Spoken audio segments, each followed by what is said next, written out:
So, hi Georgia, welcome to Postmodern Blockchain Day. Thank you. Hi. Thanks for having me. Yeah. So we just heard you speak on a panel about stablecoins and their impact on global finance. Can you share a little bit more about some of your insights that you hadn't got the chance to speak on stage just now? Yeah, absolutely.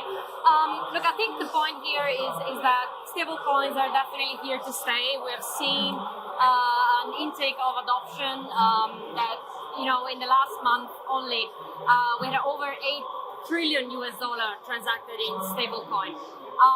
More than half of the volumes in crypto in general, digital assets, is stablecoin.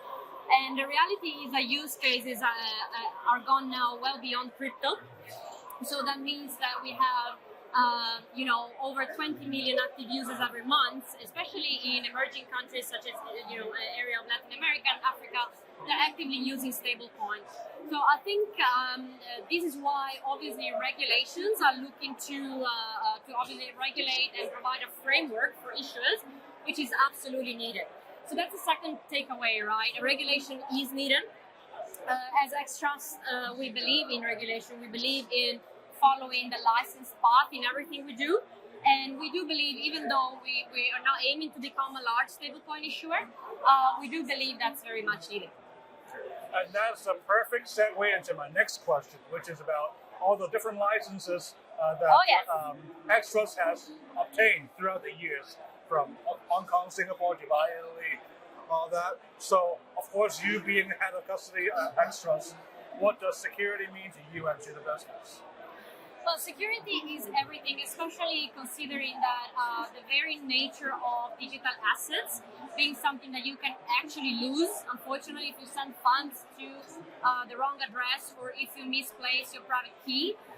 So it's very, very important to have regulated not only infrastructure provider but financial services provider as well within the realm of digital assets. So for us, from day one, we thought, okay, we're here for the long run, then we need to play by the game, we need to adhere to security frameworks, we need to adhere to certifications. We are SOC 1 certified, SOC 2 certified, and we also need to be licensed, right? So that's why our licensing, they obviously are around custody, but we go also well beyond that. X-Trust effectively doesn't do only custody. It's very important to mention, right? Custody for us is really that security layer, as you mentioned it. But on top of that, we deliver a number of other services, especially around markets, right? So trade execution. So USDX with Clearpool and for example, exactly. So one last question for me. So obviously we're here in Hong Kong. What do you think about us, the potential and the challenges of us being established virtual asset hub in Asia and globally? I like to think more about the opportunities, right? Hong Kong is home turf, is our home.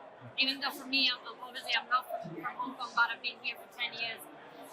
We set up shop here, and we hope to work with the regulator and the other participants in the industry to really make Hong Kong a thriving hub for digital asset businesses.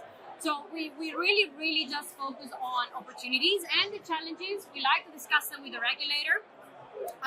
So we really try to have open conversations and ongoing conversation to help, to a certain extent, not advise perhaps, but educate, on how the technology works, because this is probably the biggest challenge for the regulator to really wrap their head around how does this work, this thing work, as well as, is it very fast evolving. So you cannot just talk once, tell them how it works, and leave the door. You need to come back again because something else is coming up, right? So regulations always catching up with innovation, right? Yeah, that's the way it goes. So hopefully, for the next 5-10 years, we'll see more from X-Trust, and the rules will be friendlier to us. Yes, we hope so. So thank you again, Georgia, for your time. No worries. Thanks Thank you for again having me. attending.